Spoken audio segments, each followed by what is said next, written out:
On behalf of the International Institute of Natural Wellness Education, it's my privilege to welcome you to this lecture as we continue our series in five-element theory. Specifically, we'll be discussing the water element. This is part one in our discussion on water element. Five-element theory is such a valuable tool, as you've heard me say before.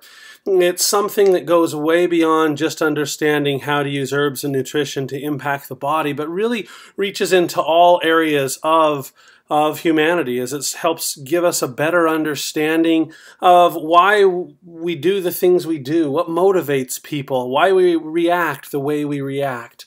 And so as we continue forward, just in way of introductions, for those of you that are auditing this course and by watching it freely available online, I want you to know that this is a part of our Master Herbology and Advanced Nutrition program here at the International Institute of Natural Wellness Education. This is Dr. Hollis.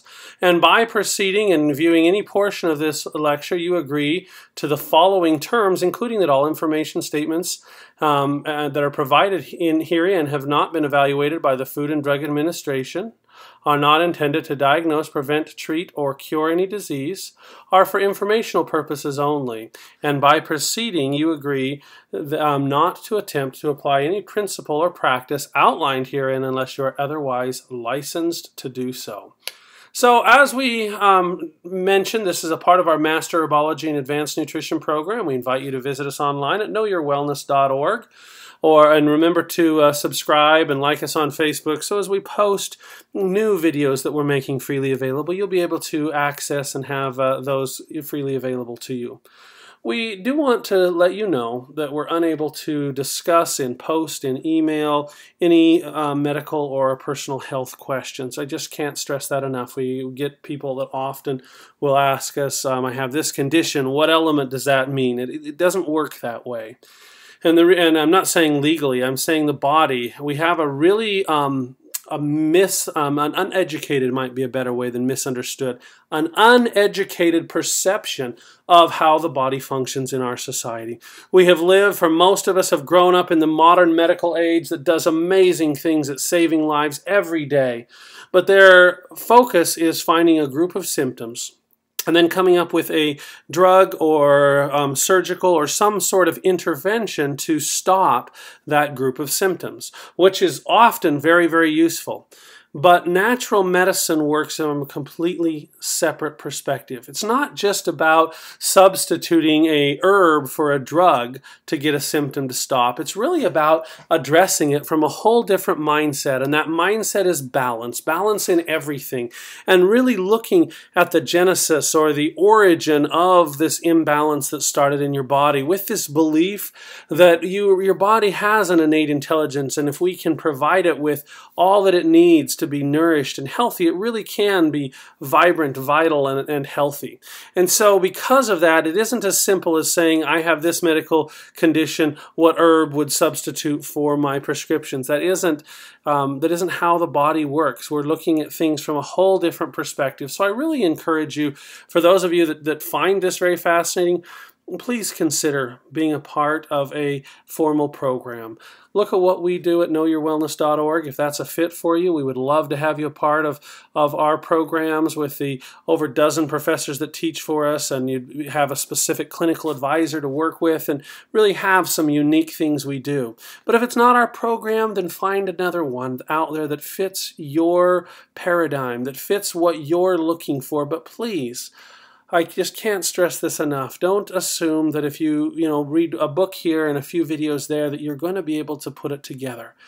All those things are exciting, like this video provides some really fascinating and fun ways to look at the body, but it misses the big picture of really tying it all together so that you can fully see how the form and function of the body works and its integral systems that all work in harmony for this amazing creation that is our body. So please, whether it's our program, whether you go through programs, other programs out there, Stephen Horn has some great programs, Trinity, Westbrook, there's a bunch of online-based programs. Ours is based fully online, as well as we have live classes all around the country. So whatever your program choice is, just get all the education you can and never stop learning. So in five-element theory, just so you understand what we're talking about, this doesn't come from something we put together, and I can't stress that enough. Five-element theory comes from traditional Chinese medicine thousands of years back, and we find this commonality of five elements or five colors often taught in a circular fashion. We see this common throughout all sorts of traditional cultures, from Native American to Maoris, and then island Indians and natives of all cultures. We see it in the Ayurvedic culture coming out of India, that there seems to be this commonality of a way of looking at the body as a whole. And that's what I want to make sure you understand. What we're talking about when I say five-element theory is if I took every system of your body, all of your structure, your bones, your skin, every part of your body, every part of personality, different parts of emotions, took everything that you are that makes you, that makes you you, and we grouped it into five groups. That's what five-element theory is. So think of it as a different way. Like I mentioned, stop thinking of, I've got this problem, I got this diagnosis, what can I do to fix it? Start thinking of the body as a whole and how I can bring my whole system into balance. Because I can promise you, any symptom you have, any diagnosis you've received, is the result of a much longer period of time of dysfunction in the body before it ever manifests and you noticed it. So the body is very generous that way. It gives us a long time to recognize that something's out of balance and put some measures into place to bring it back into balance before it ever breaks down and starts causing you problems. It really is a phenomenal tool if we just take the time to learn to use it. So the other point I want to make is I'll be talking in this lecture, as we talk about water element, I'll be talking about water energy. And just like you've heard me with other things, I want to be real clear that when I'm saying water energy, I'm not talking about some bioelectrical frequency that comes out of water that we infuse into the body or something like that.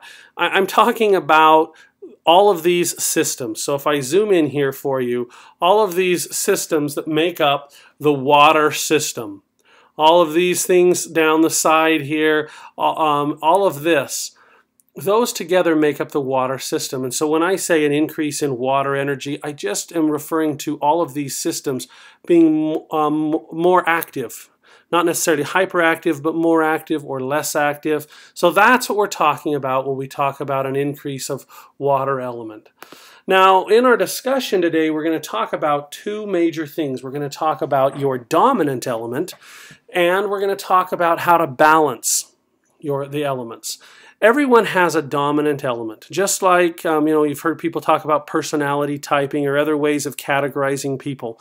In my opinion, five-element theory vastly is beyond any of those systems out there. There's just so much that can be derived from five-element theory.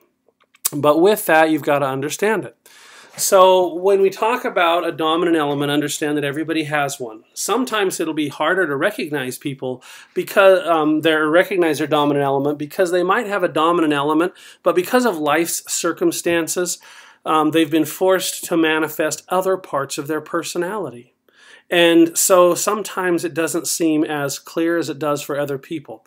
And you need to understand that everybody has a secondary, but there is always one system that is going to be the dominant. Okay? And so as we discuss, we'll be talking about the dominant element, but we'll also be talking about, in general, ways to balance. Now, the reason I make that distinction is everyone here has these organ systems. Everyone here has water energy. We have all five of these. So at any given time, I'm a fire element, but at any given time, I might go be out of water energy. Those systems might be exhausted or depleted and need me to balance and nourish them. And that's really what we're looking at. So when we talk about balance, it doesn't matter what dominant element you are, just know if you recognize that to be out of balance, you're going to want to go ahead and do the things we talk about to bring that back into balance. Now, the reason it's important to understand your dominant is to understand what makes you tick, and the reason it gets very validating for people because it helps them understand why they do what they do and why they make the choices they make, and it just helps you understand who you are and others around you. But I also bring it up because as a result of it being your dominant element, it is not uncommon for that element to also go out of balance more than the others because you're using it more, because it's in your personality lends itself, if it was a fire, you lend yourself to outgoing leadership type roles. If you're, a metal air, you might lend yourself to very detail oriented tasks. And as a result, those elements that dominant element will often go out of balance in a more regular swing than the other elements. So especially for people that are water elements, you really want to watch that balancing reaction. And so I use this when I have a client, and as master herbalist and advanced nutrition consultants, when you have clients and they're a water element, you're going to look at the potential imbalances not because since they're a water, those systems are weaker, but actually because they're a water element, they use those systems a little more, and they could tend to be undernourished or worn out. So don't confuse it with that those systems are genetically weaker in any way. They're not. It's more of the use factor. So as we jump into our discussion here on dominant elements, the first two that we talk, before we get started, make sure you have your water chart here in front of you and that you have your 5-element chart. Now yours won't have these color codes, so if you want to grab some highlighters, pause and do so you can color code as we go along in this. Make sure you have paper to write on as well. Now the first two on our list here are face and features.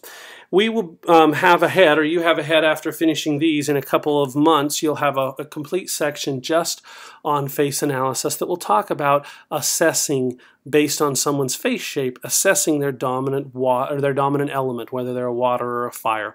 Now that can be a very valuable tool. I use it quite a lot. Another one that you'll see commonly used by people is a test, similar to a personality test. There's many different quizzes that you can take out there that you do online, and it gives you and comes back and says you're a wood element or a fire element. Those are useful as well. There's others that look a lot based on the time of year in which you were born and think that it has a lot of tie similar to a type of astrology.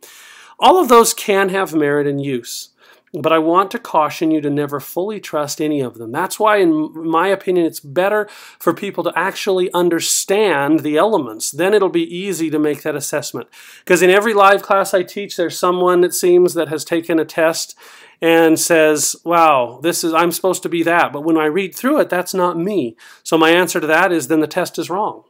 You figure out what you are and have others that know you help by reading through these and understanding what a water element is. Likewise, you'll often have one person whose birthday doesn't fall in the standard lines, and so that is off, and so on and so forth. So please just be very clear that you use these as a guide, but not as your final say.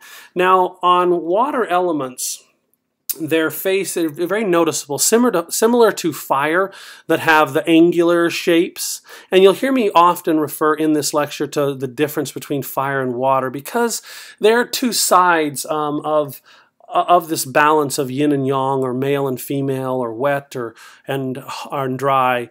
And water is the indicative yin energy of the body, the soft, feminine energy, and fire is the greatest expression of the yang, or the hard, strong, dominant masculine energy. Now, in Chinese medicine, it's taught that the energy, the vital energy for your body, comes in through what they call the microcosmic orbit, and it comes into your body through the dantian into your kidney system. So when we look at meridian vessels, and we've taught that lecture, you went through, as you remember, on all the different meridian vessels, and we talked about the lung being, and where it ties in, and that's where the meridian vessels start, and then it comes all the way back around, and you have cycle gate and start it all over again, as you remember. Well, So you would sometimes think, well, that must be the first in where the energy starts. It isn't actually. In Chinese medicine, they teach that the kidneys, the yin, brings in energy in the vital flow. It's what nourishes and nurtures vitality and wellness. And then in the pericardium and the fire channels of the heart is where that yin energy is converted into the dominant yang energy. So just so you kind of understand why we're balancing between fire and water. So the features on the face, similar to fire, can be very noticeable. Round and soft, difficult to see facial depressions. Large, soft eyes, I would underline that one. That's a real common one. I look at soft eyes. Now the round is a common one as well. But the reason I point out the eyes is the round and soft is very common. However, I've seen a lot of people, as I've taught classes, get that mistaken because as people that are other elements gain weight, which in our current society is probably the most pandemic thing that we're facing, is results of obesity. And so consequently, a lot of your clients will have that as well. And I don't want you to make the mistake of seeing somebody that has a round face and assuming they're all water. Because if they aren't balanced in their weight category, then it could be that they're another element and just carrying extra weight in their face. So be very careful with that. However, they really are, especially when you can see those that are have a healthy weight. It's really a very round face, soft eyes, dark hair, dark complexion. Like I said, almost in complete contrast, opposite to the fire that's the light complexion, the red hair, the angular shapes, the very edge and rigid shapes.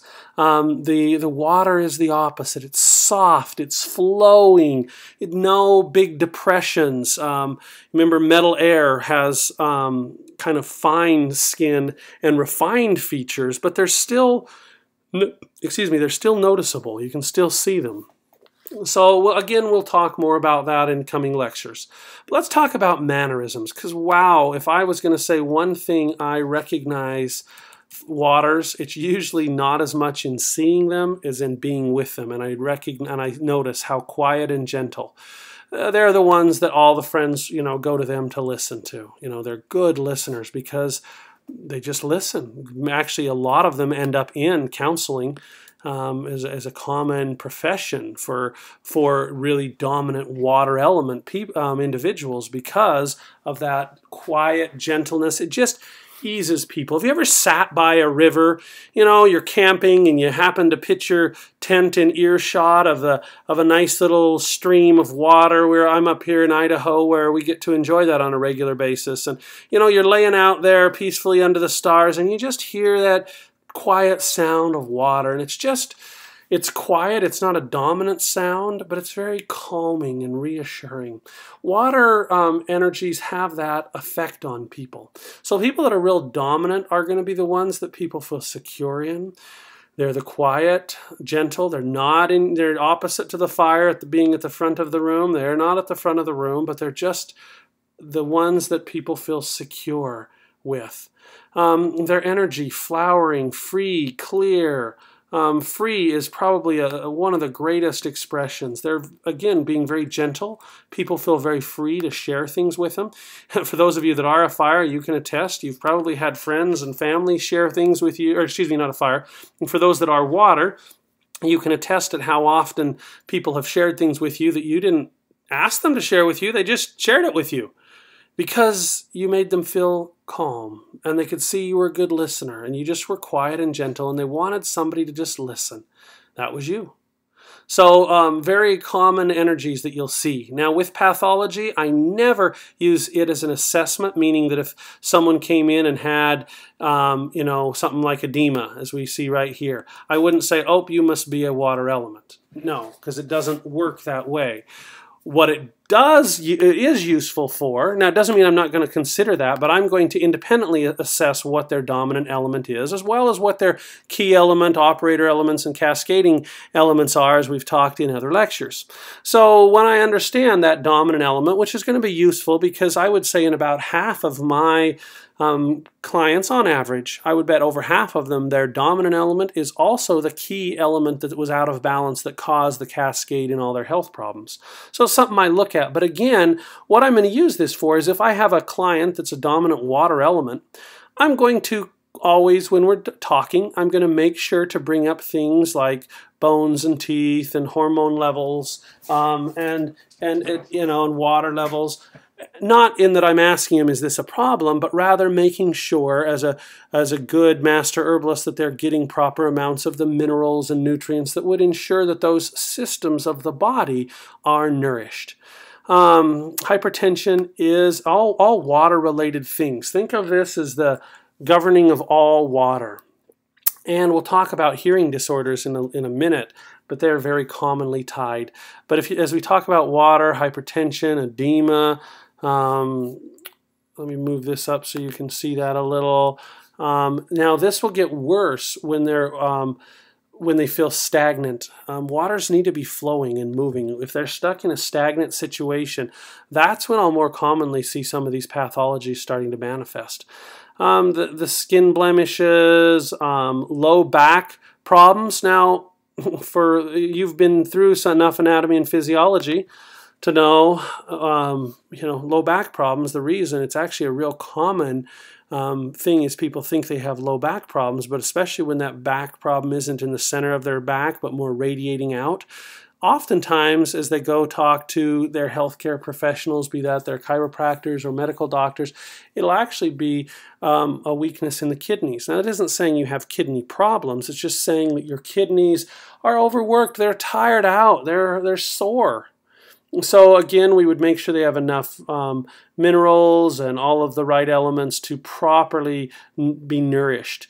Weak bones and teeth, going to be a big thing to watch out for with somebody in this system. And then hormonal levels. Now let's talk about, getting back to talking about the type of people that they are. Wisdom is probably one of the best words for them. It isn't just the quiet and gentle. It's because people feel they just have a demeanor of being wise. The water elements do. Honesty, excellence. Now, intolerance, because excellence is on one side of the scale, intolerance will often show up in that they have a harder time understanding why other people aren't striving for the same level of excellence that they demand in themselves. So if for those of you that are shaking your head right now, you're probably married to or have a girlfriend or somebody close to you that's a water element, you know what I'm talking about. So now as we scroll down here, we're going to jump past these first three and we're going to go down to their greatest fear. Coping alone. So water elements are sometimes misunderstood as being loners because they're quiet. They're really not, and in fact, one of their greatest fears is coping alone. They just don't seek for the big crowds and noise and things of that nature. They're just calm, but they always like to be moving, and coping alone is a real worry for them. Philosophers, really a common term for water. So if you know somebody that's always said, oh, they're such a philosopher, that's real common. Willpower. Wow. Between if somebody is a water and they happen to be with a metal air, between the two, willpower is at its peak because metal airs have such a ability for self-control, and then you've got willpower with water. They get some amazing things done. Sometimes it gets a little rusty when you're water and metal air, and that's just part of life. It's just part of what happens. But really some phenomenal things can happen there. Now, clever, introspective. Clever is a really useful one because they really are. They because of that introspective quality, they can figure a lot of things out. Likes to remain anonymous and hidden. Remember I said they're always there, but they never are at the front of the room? It doesn't mean they don't want to be necessarily recognized. Anonymous is a stretch. Some of them like being recognized, but they're fine being hidden. You know, they're the ones that are a part of the theater group, but they're doing the stage or they're helping to manage the theater. They don't want to be the one out there. They're very involved in the performance, but they just don't want to be the one on stage singing and dancing. They'll leave that to the fires and earths and a few others that do well at that. Self-sufficiency, that's a really big one. Definitely underline that. They're and not from an unhealthy standpoint. They're just very self-sufficient people. Another reason that everyone tells them their problems. Because the water isn't telling other people about what they have wrong, so all their friends come and tell the water about what's going on in their life, because they're just very self-sufficient that way. Seek knowledge and understanding that's the philosopher in them. They're constantly seeking knowledge and understanding. Penetrating, scrutinizing. This can sometimes come off uncomfortable to some energy types because they have such a penetrating quality. Philosopher, thinking it through, being able to move freely. They're not still, but they're quiet. Because of that, they can be very scrutinizing, and sometimes people don't like that. So just understand, if that's a water, that's just who they are. Primary concern is secrets. Do you remember me mentioning about another element? Primary concern was discretion. And so for the metal airs, discretion is a big deal. Well, for waters, it really is secret. And they guard secrets very well, they keep secrets very well, and they expect others to be able to keep secrets very well. So just keep that in mind. They're good secret keepers, and they expect you to be the same. Energy storage, conversation, inner strength. I love that one. They really have a lot of deep inner strength. All that, meditation, the master, the martial arts master that just ponders and surveys the situation and then has the inner strength to do what needs to be done and the wisdom to go with it. That really defines very well what a water is. Faith in self as well as in focused energy.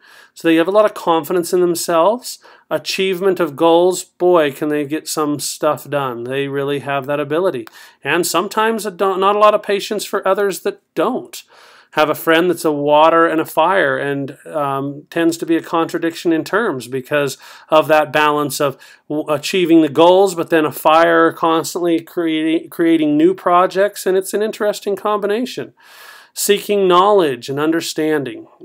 So that kind of gives us an understanding or a look into how to understand a water element. Let's talk for a minute about balance.